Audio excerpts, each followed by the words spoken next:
18 महीने बाद मंगल बनाएंगे अपार धन संपत्ति योग। कुंभ राशि 12 जुलाई 2024 से बजेगा आपका डंका। जी हाँ, ओम नमः शिवाय। दोस्तों, आज का यह कार्यक्रम आपके लिए बहुत ही महत्वपूर्ण और ख़ास रहने वाला है, क्योंकि ग्रहों के सेनापति मंगल देव 12 जुलाई 2024 को मेष राशि अपनी स्वयं की राशि से निकलकर शुक्र की वृषभ राशि में प्रवेश करेंगे और यहाँ पर मंगल देव 26 अगस्त 2024 तक गोचर करेंगे, जिसके परिणाम स्वरूप गोचर में गुरु मंगल का अपार धन संपत्ति योग बनेगा। तो यदि आप कुंभ राशि वाले हैं तो आपके लिए आने वाले 45 दिनों में किस प्रकार की परिस्थितियों का निर्माण होगा, आज इस वीडियो में हम जानेंगे। जैसे कि आप सभी जानते हैं कि मंगल ग्रह जो होते हैं, इन्हें ऊर्जा, शक्ति, साहस, पराक्रम, छोटे भाई बहन, वाद विवाद, लड़ाई झगड़े, है ना, इंजीनियरिंग का क्षेत्र, मेडिकल लाइन, इसके साथ जमीन जायदाद, कोर्ट कचहरी, इन सभी चीज़ों का इनको कारकत्व प्राप्त हो। वही हम इसके अतिरिक्त बात करते हैं यदि देवगुरु बृहस्पति की, तो इन्हें ज्ञान का कारक कहा जाता है। और जब व्यक्ति के जीवन में ऊंचाई और सफलता की बात होती है तो बृहस्पति को इसमें सम्मिलित अवश्य किया जाता है। ऐसी स्थिति में जब गुरु मंगल का अपार धन संपत्ति योग बनेगा तो निसंदेह आपके जीवन में यह जो समय होगा यह टर्निंग पॉइंट साबित होगा, क्योंकि यदि जन्म पत्रिका में बृहस्पति अच्छी स्थितियों में होते हैं तो व्यक्ति जानवान होता है। और याद रखें, जब भी किसी व्यक्ति के पास जान भी हो और मंगल का बल भी हो तो वह व्यक्ति जीवन में बहुत कुछ प्राप्त कर सकता है। लेकिन जब हम बात करते हैं आपके लिए कुंभ राशि वालों, तो मंगल देव आपके तीसरे और दसम भाव के स्वामी होकर आपकी राशि से 4th हाउस में इनका गोचर होगा। देखिए, मंगल का केंद्र में गोचर कहीं न कहीं से आपके लिए लाभकारी रहने वाला है। विशेष तौर पर आपके सुख साधनों के लिहाज से यह समय अच्छा रहेगा। जो लोग भूमि भवन वाहन से संबंधित कार्य करना चाहते हैं उनको मंगल का यह गोचर लाभकारी साबित होगा। यदि आप काफ़ी लंबे समय से कोई प्रॉपर्टी बेचना चाह रहे थे, आपको उचित मूल्य नहीं मिल पा रहा था, तो यह समय आपको अनुकूलता देगा। आपको बहुत अच्छे दाम पर आप प्रॉपर्टी बेच सकते हैं। साथ ही मंगल का चौथे भाव से गोचर हो रहा है, तो यह समय आपके प्रॉपर्टी खरीदने का, परचेज करने का भी योग यहाँ पर बनता है। तो यहाँ पर स्थितियाँ बेहतर हैं। इसके साथ में आप देख पाएंगे कि आपके जीवन में कुछ इलेक्ट्रॉनिक गैजेट्स पे पैसा खर्चा होना, घर में कोई मांगलिक अथवा शुभ कार्य होना, ऐसी स्थितियां बनेंगी। लेकिन मंगल का जब चौथे भाव से गोचर होता है ना, और गुरु मंगल का अपार धन संपत्ति योग भी बन रहा है, तो थोड़ा सा आपके अंदर जोश भी रहेगा, एग्रेशन भी रहेगा। तो थोड़ा सा परिवार में जो लोगों के साथ में बातचीत करते समय थोड़ा सा माहौल जो है ना उसको संयमित करके रखिएगा, क्योंकि मंगल जो है ना ये बहुत एनर्जेटिक प्लेनेट है। तो परिवार में वाद विवाद ना हो, विशेष तौर पर माँ के साथ में आपके वाद विवाद ना हो, इसका आपको ध्यान रखना है। बाकी चीजें आपके लिए बढ़िया हैं। वाहन से संबंधित भी कार्य आपके लिए होते नजर आएंगे। अब देखिए, मंगल की जो चौथी दृष्टि है ना वो आपके 7वें भाव पर पड़ रही है और शनि की भी 7वीं दृष्टि आपके 7म भाव पर है। यहाँ पर मंगल प्रोटेक्टिव तो होते हैं, लेकिन मंगल के अंदर एग्रेशन है। तो मैं दाम्पत्य जीवन के लिहाज से आपके लिए समय अच्छा नहीं देख रहा हूँ। पति पत्नी के बीच में लड़ाई झगड़े हो सकते हैं, वाद विवाद हो सकते हैं। हो सकता है कि समय अवधि के दौरान आपको जितना अपने पार्टनर को टाइम देना चाहिए वो टाइम आप नहीं दे पाएंगे, क्योंकि करियर में आप बहुत ज़्यादा व्यस्त रहेंगे। और इस मंगल की गोचर अवधि के दौरान आपके लिए यात्राएं भी होती नजर आएंगी, जिसके कारण कहीं ना कहीं से पति पत्नी के बीच में दूरियां बन सकती हैं। और स्पष्ट तौर पर कह दें आपको कि यदि आपकी दशाएं खराब चल रही होंगी, सूर्य का ग्रहण लगा होगा, तो यहाँ पर अलगाव जैसी स्थितियां, वाद विवाद, लड़ाई झगड़े ज़्यादा बढ़ सकते हैं। तो दाम्पत्य जीवन के लिहाज से बहुत अच्छा यह समय नहीं रहेगा, आप इसका ध्यान रखिएगा। हालांकि बिजनेस के मामले के लिहाज से थोड़ा सा आपके लिए बेहतर रहेगा। यदि आप अपना स्वयं का बिजनेस व्यापार कर रहे हैं तो आपको व्यापार से लाभ अवश्य प्राप्त होता नजर आएगा, क्योंकि कर्म स्थान पर देवगुरु बृहस्पति और मंगल दोनों की दृष्टि है।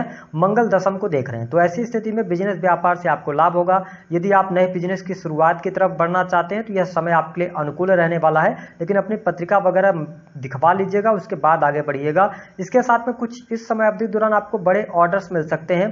यदि आप सेना, पुलिस, आर्मी से रिलेटेड फील्ड के अंदर है, सरकारी गवर्नमेंट सेक्टर के अंदर है, तो कोई समस्या नहीं आने वाली है। चीजें आपके लिए बहुत बढ़िया रहेंगी। सरकारी क्षेत्र में आपको लाभ मिलेगा, कोई आपकी बड़ी इच्छा पूर्ण हो सकती है, ऐसी स्थिति भी देखने को मिलेगी। तो गवर्नमेंट सेक्टर के अंदर जितने भी लोग कार्यरत हैं उनके लिए बढ़िया है। कुछ बड़े पदस्थ लोगों से भी आपका मेल मिलाप होगा, आपके द्वारा किए गए कार्यों की प्रशंसा भी होगी। जो अभी तक आपके कार्य क्षेत्र में लगातार विसंगतियां बनी हुई थी, बहुत ज्यादा आपको संघर्षों का सामना करना पड़ रहा था, तो अब उन तमाम चीजों से आप बाहर निकलेंगे। यदि आप प्राइवेट सेक्टर के अंदर काम कर रहे हैं, विशेष तौर पर मेडिकल लाइन के अंदर, आईटी सेक्टर में, या इसके अतिरिक्त आप स्पोर्ट्स से जुड़ा हुआ कोई भी आप किसी भी फील्ड में हैं तो वहाँ पर आपको लाभ प्राप्त होगा। जो लोग इलेक्ट्रॉनिक गैजेट्स का काम करते हैं, बिजनेस व्यापार कर रहे हैं, उनको भी अप्रत्याशित लाभ मिलता हुआ नजर आ रहा है। हालांकि जो लोग प्रॉपर्टी से जुड़े काम करते हैं उनको थोड़ा सा डिले का सामना जरूर करना पड़ेगा, लेकिन चीज़ें आपके लिए अनुकूल रहने वाली हैं।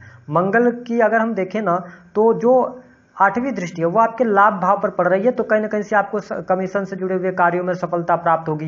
लेकिन थोड़ा सा इस समय अवधि के दौरान आपको कंधों में तकलीफ रहेगी, थोड़ा सा स्वास्थ्य का अपने ध्यान जरूर रखिएगा। जिन लोगों को ब्लड से रिलेटेड पहले से इश्यू रहे हैं, बीपी वगैरह का, उनको थोड़ा सा ध्यान रखना होगा। जो लोग कुंभ लग्न अथवा कुंभ राशि के जातक विदेश जाना चाहते हैं तो विदेश से जुड़ी चीज़ों में आपको सफलता अवश्य प्राप्त होगी। लेकिन ध्यान रखिएगा कि आप यदि विदेश जाने के लिए कुछ वीज़ा वगैरह अप्लाई कर रहे हैं तो जो एजेंट होते हैं ना वो आपके साथ चीट ना करें, इस चीज़ का आपको ध्यान रखना है, क्योंकि खर्च बहुत ज़्यादा आपको करना पड़ेगा, ये चीज़ देखने को मिलेगी। हालांकि जो लोग हॉस्पिटल्स में काम कर रहे हैं, जेल से जुड़े हुए काम कर रहे हैं, इन्वेस्टमेंट पोर्टफोलियो के साथ में बढ़ रहे हैं, उनके लिए चीज़ें बहुत ही शानदार रहने वाली है। और इस महीने में पारिवारिक जीवन पर भी आपका बहुत ज़्यादा पैसा खर्च होगा। बच्चों की पढ़ाई लिखाई को लेकर भी यहाँ पर बहुत ज़्यादा पैसा आप पे खर्च होने के योग दिखाई देते हैं। हालांकि कुंभ लग्न और कुंभ राशि वालों के लिए जो लोग मैन्युफैक्चरिंग यूनिट का काम करते हैं, इनकम टैक्स डिपार्टमेंट से जुड़े हुए कार्य करते हैं, चार्टर्ड अकाउंटेंट हैं, कंसल्टेंट हैं, उनके लिए मंगल का यह गोचर बेहद ही शानदार साबित होने जा रहा है। कोई बहुत ज्यादा नेगेटिव स्थितियां नहीं देने वाला है। लेकिन आप ये ध्यान रखें कुंभ लग्न और कुंभ राशि वालों के छोटे भाई बहनों के जीवन से जुड़ी हुई कोई न कोई नेगेटिव घटना या छोटे भाई बहनों के साथ में आपके वाद विवाद न हो, इसका ध्यान रखें। दूसरी बात कि आलस्य करने से आपको बचना होगा। यदि आप आलस्य करेंगे तो कहीं ना कहीं से चीजें आपके जीवन से दूर होती नजर आएंगी। धन लाभ के लिहाज से मंगल का यह गोचर अच्छा है, किसी भी प्रकार की आपको समस्या ज्यादा देखने को नहीं मिलेगी। वही प्रेमी प्रेमिकाओं की बात करें तो प्रेम संबंध के मामले के लिहाज से भी मंगल का गोचर आपके लिए अच्छा रहने वाला है। यहां पर किसी भी प्रकार की समस्या देखने को नहीं मिलेगी। हाँ, गुरु मंगल का अपार धन संपत्ति योग बन रहा है तो यह स्थिति बहुत बढ़िया है। यदि आप राजनीतिक क्षेत्र से जुड़ाव रखते हैं बहुत बढ़िया रहेगा। उद्योग जगत से जुड़े हुए हैं तो भी ये स्थितियां बेहतर हैं। और यहां पर आप देखेंगे थोड़ा धर्म कर्म के प्रति आप में रुचि जागृत होगी। परंपराओं को साथ में लेकर चलने का प्रयास करेंगे, आपके अंदर जोश भी रहेगा। लेकिन ध्यान रखें जब भी मंगल और गुरु की युति गोचर में पहले, दूसरे, चौथे, सातवें या 12वें भाव में होती है तो ये कैरियर वाइज आपको बहुत अच्छे परिणाम देते हैं।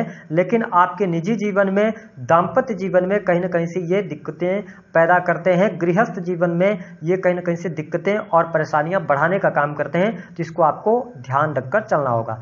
उपाय क्या करेंगे? देखिए, शनि की 7.5 का दूसरा चरण, साथ ही मंगल चौथे भाव में है। अपने आप को कूल रखें, क्रोध से बचें। इसके साथ ही हनुमान चालीसा का पाठ करें, या मंगलवार और शनिवार 2 दिन आप हनुमान जी को लाल रंग के पुष्पों की माला अर्पित करते रहें, तो इससे आपके क्रोध में कमी आएगी। दूसरी बात, यदि जीवन में बहुत ज़्यादा समस्या है तो 22 जुलाई से सावन का महीना शुरू हो रहा है, तो आप शिव जी को जो मसूर होती है ना उसकी दाल, 1 लोटा जल, काले तिल मिलाकर आप उनका अभिषेक करें। उसके बाद जो मसूर की दाल है उसका उनको अर्पण करें। ऐसा करने से आपके क्रोध में भी कमी आएगी, कर्ज से भी मुक्ति मिलेगी और आप बहुत आगे भी बढ़ पाएंगे। तो दी गई जानकारी पसंद आए तो वीडियो को लाइक करें।